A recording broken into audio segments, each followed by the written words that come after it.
All India Muslim Ittehadul Muslimeen के नेता असदुद्दीन ओवैसी ने कहा कि वक्फ अमेंडमेंट बिल अभी जिस हालात में है उससे वो समाज में अस्थिरता पैदा करेगा, क्योंकि मुसलमान बिरादरी ने इसे नकार दिया है। ओवैसी ने राष्ट्रपति खिताब से हिस्सा लेते हुए कहा है कि वक्फ विधेयक को पूरी मुस्लिम बिरादरी ने नकार दिया है और अगर ये लागू होता है तो ये भारत को 1980 के बाद और 1990 के दशक में लाया जाएगा। आपको बता दें कि ओवैसी ने कहा है कि आप भारत को विकसित भारत बनाना चाहते हैं, हम विकसित भारत चाहते हैं। आप भारत को 1980 के दशक के बाद और 1990 के पहले के दशक में लाना चाहते हैं। ये आपकी जिम्मेदारी होगी, क्योंकि एक मुसलमान होने के नाते हम अपनी मस्जिद का 1 इंच भी नहीं खोएंगे। वहीं ओवैसी ने आगे कहा है कि हम अब यहाँ नहीं आएंगे और कूटनीति बात नहीं करेंगे।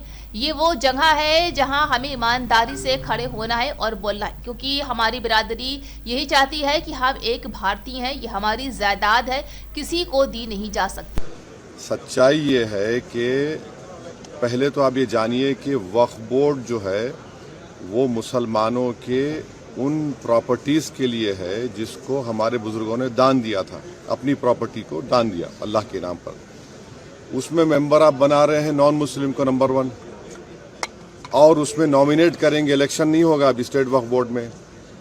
आप नॉमिनेट करेंगे तो उसमें मेजॉरिटी नॉन मुस्लिम मेंबर्स भी हो सकते हैं उसमें। सेंट्रल वक्फ काउंसिल में भी ऐसा ही होगा। दूसरी बात यह है कि limitation act Hindu endowment board पर, सिख के गुरुद्वारा के ऊपर, क्रिश्चियंस पर अप्लाई नहीं होता, तो वक्फ बोर्ड पर क्यों लिमिटेशन एक्ट अप्लाई करने जा रही है सरकार।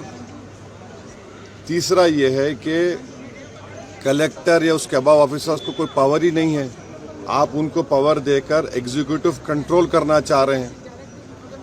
चौथी बात यह है कि वक्फ बाय यूजर, जो वक्फ बाय यूजर है जिसको बाबरी मस्जिद राम मंदिर में सुप्रीम कोर्ट ने अपहेल्ड किया, उसके पैराग्राफ्स लिखे उसके बारे में, उस जजमेंट के मुताबिक राम मंदिर बन गई, और उस जजमेंट में जो वक्फ बाय यूजर के बारे में सुप्रीम कोर्ट ने कहा है, सरकार उसके बरक्स, उसका अपोजिट काम कर रही है।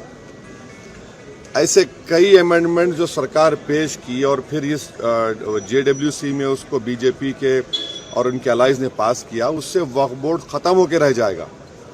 ऑन पैरिटी, जब हिंदू एंडोमेंट बोर्ड्स में नॉन हिंदू नहीं बन सकता तो नॉन मुस्लिम कैसे बनेगा। यहाँ पर सिर्फ गुरुद्वारा प्रबंधक कमेटी में सिख ही बन सकता है, आप यहाँ पर क्यों बनाना चाह रहे। और एंक्रोचर्स को आप रिवॉर्ड कर रहे हैं लिमिटेशन एक्ट अप्लाई करके। ट्राइब्यूनल में आप क्या करने जा रहे हैं। तो ये तमाम चीज़ें, इससे एक ही मकसद है कि जितनी वक्फ प्रॉपर्टीज़ है सरकार उसको छीनना चाह रही है, जिसमें मस्जिद भी है, दरगाह भी है, खानखा भी है, कब्रस्तान भी है। अब ये एक अमेंडमेंट जो इन्होंने अपनी स्ट्रेंथ पर पास करवा लिया, इस फाइनल रिपोर्ट में आप देखिए क्या कहते हैं। वक्फ बाय यूजर में अगर वो डिस्प्यूटेड प्रॉपर्टी होगी या गवर्नमेंट प्रॉपर्टी होगी तो वक्फ बाय यूजर नहीं होगा। मैं आपको एक एग्जांपल दे रहा हूँ, सच्चर कमेटी जाकर पढ़िए, जिसमें सच्चर कमेटी ने कहा कि दिल्ली में 123 ऐसे प्रॉपर्टीज है जो सरकार के कब्जे में है। मैं कहा वक्फ प्रॉपर्टी है सरकारी कब्जे में, उसकी 2008 में लागत 3000 करोड़ बताई गई। पार्लियामेंट के सामने की मस्जिद को गवर्नमेंट बोलती गवर्नमेंट की है, सामने है ना पार्लियामेंट सामने की, वहां के इमाम साहब MP हैं, उसका कोर्ट में केस चल रहा है, तो सरकार बोली हमारी प्रॉपर्टी हो गई। कैसे होगा बताइए आप। ये ऐसे कई एग्जाम्पल्स दे रहे हैं। आप इवैक्यू प्रॉपर्टी खत्म कर रहे हैं, इवैक्यू प्रॉपर्टी अलग है, इवैक्यू वक्फ अलग है। पंजाब में हजारों एकड़ इवैक्यू प्रॉपर्टी जिससे रेवेन्यू आता है उसको खत्म कर रहे हैं आप, तो उससे फायदा किसको हो रहा है। सिर्फ नफरत की बुनियाद पर मुसलमानों की प्रॉपर्टीज को वक्फ की प्रॉपर्टीज छीनने के लिए। और एक बात समझिए, ये वक्फ की जो प्रॉपर्टीज है वो हमारे लिए एक वर्शिप है। नमाज हम पढ़ते हैं मगर ये भी हमारा एक वर्शिप है, उसको हमको उससे महरूम करना चाह रहे, ये हम इस कह रहे हैं। तो इनका मंशा और मकसद तो वो एक ही है ना, वक्फ प्रॉपर्टीज बचाना नहीं है, छीनना है। इतना गलत काम जगदीश पाल ने किया एज चेयरमैन, और उनमें इतना पार्लियामेंट्री उनको रूल्स मालूम होना चाहिए। अगर मेरी रिपोर्ट दी गई थी उसके 9 पेजेस को और मुख्तलिफ 8 से 10 पैराग्राफ्स को उन्होंने ब्लैक कर दिया। और रूल पोजीशन ये है, हमने स्पीकर साहब लेटर भी लिखा, अगर आप किसी मेंबर के डाइसेंट रिपोर्ट को अगर आप उसको इंक्लूड नहीं कर रहे तो आप इन्फॉर्म करना चाहिए मुझे। बताना चाहिए।